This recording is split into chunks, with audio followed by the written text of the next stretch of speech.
राजेंद्र अग्रवाल जी। धन्यवाद आदरणीय सभापति जी, आपका भी बहुत बहुत धन्यवाद। आपने मुझे इस अत्यंत महत्वपूर्ण चर्चा में भाग लेने का अवसर दिया। मैं एक बार पुनः आपका आभार व्यक्त करता हूं। माननीय सभापति जी, खेलों की ओर विशेष रूप से 2014 के पश्चात से, जब से माननीय नरेंद्र मोदी जी के नेतृत्व में केंद्र में भाजपा की एनडीए की सरकार आई, तब से बहुत विशेष ध्यान दिया गया है। चाहे वो सुविधाएं उपलब्ध कराने का विषय हो, चाहे वो नीतिगत मामले हों, और चाहे वो व्यक्तिगत स्तर पर खिलाड़ियों को प्रोत्साहन हो, यानी प्रत्येक दृष्टि से। और जैसा माननीय प्रधानमंत्री जी की सोच का एक वैशिष्ट्य होता है कि वो किसी भी विषय को संपूर्णता के साथ उसको देखते हैं, उस पर विचार करते हैं, और उसके प्रत्येक अंग को वो स्पर्श करते हुए उसके विकास का एक खाका तैयार करते हैं, और फिर उसको एक कुशलता के साथ उसको फिर एग्जीक्यूट किया जाता है। तो खेल से जुड़ा हुआ भी प्रत्येक विषय उनकी दृष्टि में रहा है, और इसलिए जो धन का आवंटन है वो निरंतर बढ़ा है, सुविधाएं बढ़ी हैं। जैसा मैंने कहा, खेलो इंडिया के माध्यम से पूरे देश में एक खेल का वातावरण बना है। और अभी गत वर्ष जो एक कार्यक्रम जिसकी उन्होंने प्रेरणा दी, हमारे खेल मंत्री जी ने उसके विषय में बहुत उत्साहपूर्ण ढंग से सबसे चर्चाएं की। जो सांसद खेल प्रतियोगिताएं हुई, उस सब से भी कुल मिलाकर के खेल का एक बड़ा अनुकूल वातावरण देश के अंदर बना है, और इसका परिणाम हमको राष्ट्रीय अंतर्राष्ट्रीय जो भी प्रतियोगिताएं होती हैं उसके अंदर दिखाई देता है। मेडल्स की टैली हमारी बहुत इंप्रूव हुई है। हमेशा हम निरंतर प्रत्येक क्षेत्र के अंदर बेहतर से बेहतर प्रदर्शन करते जा रहे हैं। यानी हमारे उड़न सिख मिल्खा सिंह जी की जो इच्छा थी कि एथलेटिक्स के अंदर कोई हमको मेडल प्राप्त हो, वो भी अब माननीय नरेंद्र मोदी जी की सरकार बनने के पश्चात के वर्षों में गत वर्ष पूरा हुआ है। यानी एक अद्भुत हम गति से निरंतर खेलों की दृष्टि से हम आगे बढ़ रहे हैं, और उसके लिए मैं माननीय प्रधानमंत्री जी का बहुत अभिनंदन करता हूं, हमारे खेल मंत्री जी का बहुत अभिनंदन करता हूं, और संपूर्ण जो टीम है उसका भी मैं अभिनंदन करता हूं। खेल, जैसा मेरे कई पहले साथियों ने कहा, खेल केवल मेडल के लिए या केवल कुछ हम उस प्रकार की उपलब्धियां प्राप्त करें, इसके लिए उसको प्रोत्साहन देना आवश्यक नहीं है। वास्तव में सामान्य व्यक्ति के व्यक्तित्व विकास की दृष्टि से भी खेलों का बड़ा भारी महत्व है। खेल है तो व्यक्ति के अंदर एक एकाग्रता का निर्माण होता है। कैसे अपने शरीर को, अपने मन को, बुद्धि को एकाग्र करके वो उसको ठीक ढंग से उसका उपयोग करे, क्योंकि उसके बिना सफलता मिलती नहीं है। और ये जो गुण का जो विकास होता है, इस प्रकार के जो गुण जो विकसित होते हैं वो जीवन के अंदर भी काम आते हैं। इसी प्रकार से जीत हार को समान रूप से देखना, खेल रहा है खिलाड़ी, बहुत बार जो है हारता भी है, बहुत बार जीतता भी है। और इसी प्रकार से टीम स्पिरिट, क्योंकि इंडिविजुअल स्पर्धाएं भी होती हैं लेकिन टीम स्पर्धाएं भी होती हैं। टीम स्पर्धा के अंदर बहुत बार हमारी जो हॉकी है या फुटबॉल है, बहुत बार किसको कैसे पास देना है, कबड्डी है या क्रिकेट है या अन्य ऐसे टीम के जो खेल हैं, उसमें यदि खिलाड़ी के अंदर टीम भावना नहीं होगी तो बहुत बार वो अपने ही प्रोजेक्शन को ध्यान में रख करके यदि खेलेगा तो उसकी टीम जीतती नहीं है।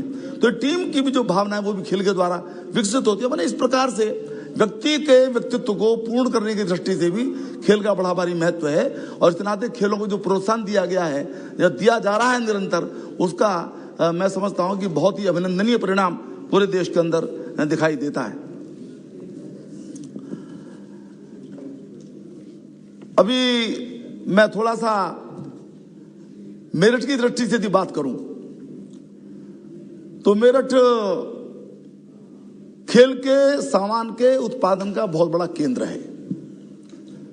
यानी हम केवल क्रिकेट तो जरा चर्चित ज्यादा है, क्रिकेट बहुत ज्यादा लोकप्रिय है, इसलिए उसके बल्लों की बात जरा ज्यादा हो जाती है, लेकिन उसके अलावा भी अंतर्राष्ट्रीय स्तर के कई ब्रांड हमारे मेरठ के अंदर वो निर्मित होते हैं, चाहे वो टेबल टेनिस का हो, चाहे वो एथलेटिक्स का हो, चाहे वो अन्य स्पर्धाएं हों, यानी उसके अंदर विश्व स्तरीय जो गुणवत्तापूर्ण हमारा सामान है हमारे मेरठ के अंदर वो बनाया जाता है।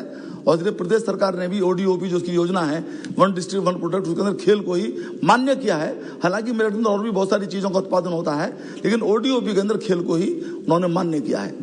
और अभी हमारे जो माननीय मुख्यमंत्री जी हैं योगी आदित्यनाथ जी, उन्होंने भी हमको इस कारण से कह लीजिए, या खेलों की जो गतिविधियां मेरठ के अंदर होती हैं उसके कारण से कह लीजिए, उन्होंने भी हमको एक प्रकार का आशीर्वाद दिया है मेरठ को, कि मेरठ में उत्तर प्रदेश का पहला खेल विश्वविद्यालय उसकी घोषणा हुई। उसका शिलान्यास माननीय प्रधानमंत्री जी, माननीय मुख्यमंत्री जी के द्वारा गत 2 जनवरी को किया गया, और बहुत अच्छे ढंग से एक बड़ा विश्वविद्यालय खेल का वो मेरठ के अंदर बनने जा रहा है।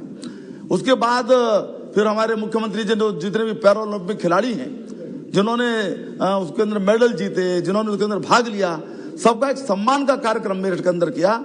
उसके कारण से भी खेल की गतिविधियों के विषय में जिज्ञासा, उसके प्रति उत्साह पूरे मेरठ में और उसके आसपास क्षेत्र के अंदर निर्माण हुआ। तो मेरठ के बारे में इस बात का भी थोड़ा सा मैं उल्लेख करना चाहता हूं। मैं ये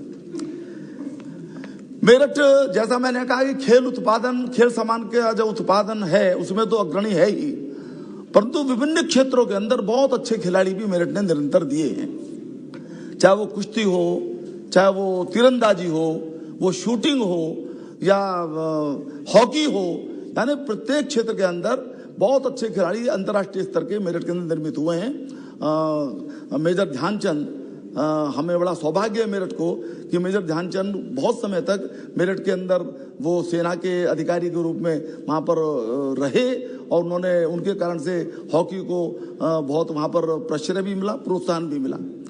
लेकिन 1-2 बातें मैं कहना चाहता हूँ मेरठ को लेकर के ही। इतने सारे वैशिष्ट्य के बाद भी मेरठ को अभी तक भी एक सेंटर ऑफ एक्सीलेंस ये इसको नहीं बनाया गया है। तो मेरा माननीय खेल मंत्री से निवेदन है कि वहां पर सेंटर ऑफ एक्सीलेंस एक बनाएं, जिससे कि सब प्रकार की जो अन्य सुविधाएं हैं वो उसको प्राप्त हो सके। अभी पिछले दिनों खेलो इंडिया योजना के अंतर्गत वहां पर एक एस्ट्रो टर्फ का 4 साल से निर्माण चल रहा था, तो पूरा उसका लोकार्पण हुआ, उस पर अब टूर्नामेंट होने लगे हैं। और वास्तव में माननीय सभापति जी, यदि हमने एस्ट्रो टर्फ के संबंध में देश की आजादी के बाद जरा तेजी से हमने कुछ काम किया होता, तो जो बादशाहत हमारी हॉकी के अंदर बनी हुई थी पूरी दुनिया के अंदर, वो इतनी जल्दी से उसमें कमी नहीं आती, क्योंकि सारी दुनिया के अंदर जो मैचेस हैं वो एस्ट्रो टर्फ पर होते हैं।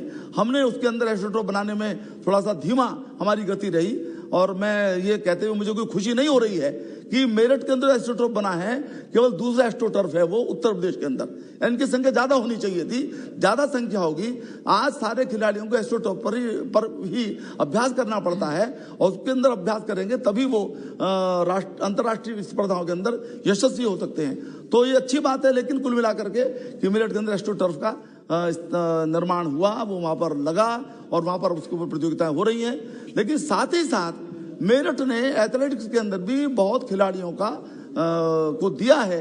तेज चाल के अंदर प्रियंका गोस्वामी हैं, या और जो हमारी दौड़ने के अंदर हमारे कई खिलाड़ी हैं उनको दिया है, परंतु वहां पर सिंथेटिक ट्रैक नहीं है। तो मैं माननीय मंत्री से मैं निवेदन करूंगा कि सिंथेटिक ट्रैक यदि वहां पर एक हो जाएगा, एक स्टेडियम के अंदर, कैलाश प्रकाश स्टेडियम वहां पर वो हो जाएगा, या अन्य किसी स्थान पर हो जाएगा, तो उसका लाभ सब प्रकार के खिलाड़ियों को अभ्यास के दृष्टि से मिल जाएगा। एक और बात मैंने पहले भी विषय उठाया था संसद के अंदर, कि खिलाड़ियों को खेलते समय छोटी मोटी इंजरी हो जाती है। वो इंजरी सामान्य चोट से थोड़ी अलग होती है, उनको अलग प्रकार से उनकी देखभाल की जाने की जरूरत होती है। तो एक ये बात है कि प्रत्येक स्थान पर इस खेल मंत्रालय के द्वारा संभवतः स्पोर्ट्स इंजरी सेंटर बनाने की स्थिति नहीं है।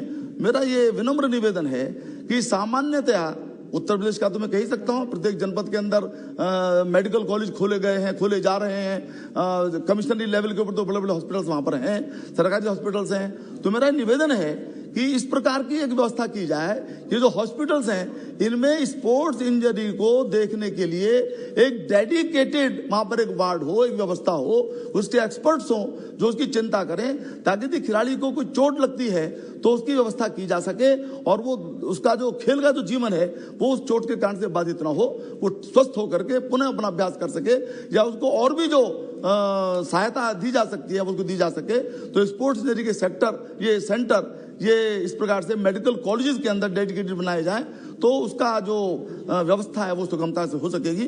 कुल मिलाकर के जो खेल का वातावरण देश के अंदर माननीय प्रधानमंत्री जी के मार्गदर्शन में, हमारे खेल मंत्री जी के सक्रिय निर्देशन में जो हो रहा है वो अद्भुत है, और हमें पूरा विश्वास है कि खेल का वातावरण निरंतर बहुत अच्छा होते हुए हम खेल के अंदर, प्रत्येक खेल के अंदर दुनिया में बहुत अच्छा यश प्राप्त करेंगे। मैं बहुत इस चर्चा का को सदन में करने के लिए मैं आपका भी आभार व्यक्त करता हूं और मुझे अवसर देने के लिए पुनः अभिनंदन करता हूं। धन्यवाद। हाँ, Shri Gurdeep Singh ji. Thank you speaker sir. Madam chairperson, speaker ma'am, madam chairperson, madam chairperson, thank you.